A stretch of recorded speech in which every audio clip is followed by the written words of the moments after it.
तो आज भगवान 125 वर्ष के हो गए और उस समय देवताओं ने आकर के भगवान से प्रार्थना की कि नाथ अब चलिए। भगवान बोले ठीक है, हम योजना बना करके आते हैं, तुम सब वैकुंठ में व्यवस्था करो। और उसी समय भगवान ने उद्धव को बुलाया और उद्धव से कहा, उद्धव अब लीला संवरण का समय आया है, मैं समस्त यदुवंशियों को लेकर के जाऊंगा और जाकर के सोमनाथ भगवान का यज्ञ कराऊंगा, वहीं इनको शाप लगेगा और धीरे धीरे फिर ये यदुवंशी आपस में लड़ झगड़ करके मरेंगे, लेकिन तुम यहां रहोगे। तुम्हें मैं कुछ ज्ञान उपदेश करना चाहता हूं, वो तुम बहुत ध्यान से सुनो। उद्धव जी के नेत्रों में आंसू भरे हैं। लीला संवरण की बात क्यों कर रहे हैं ठाकुर जी?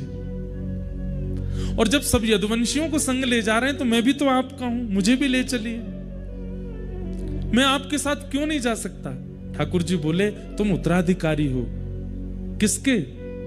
मेरी भक्ति गादी के उत्तराधिकारी हो। मैंने धर्म का उत्तराधिकारी दुनिया को बना दिया,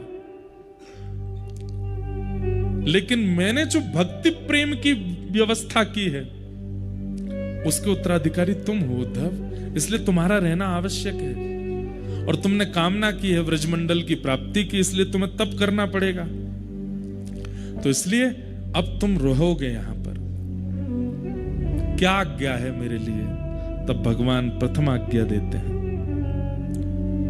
ध्यान से सुनो, भगवान कह रहे हैं, तम तु सर्व परित्यज्य स्नेहं स्वजन बंधुषु मय्या वेशय मन सम्य समुद्रेग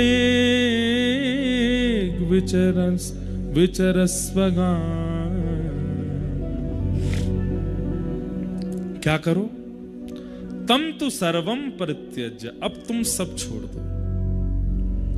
और यहां पर सर्वम के बाद एक शब्द कहा है भगवान ने, और वो शब्द का नाम क्या है? स्नेहम। बोले तुम्हारा सब लोगों से जो स्नेह है उस स्नेह का त्याग कर दो। व्यक्ति का त्याग हम लोग कर देते हैं, लेकिन उसके प्रति जो हमारा स्नेह, इच्छा, ममत्व, उसका हम त्याग नहीं कर पाते। और एक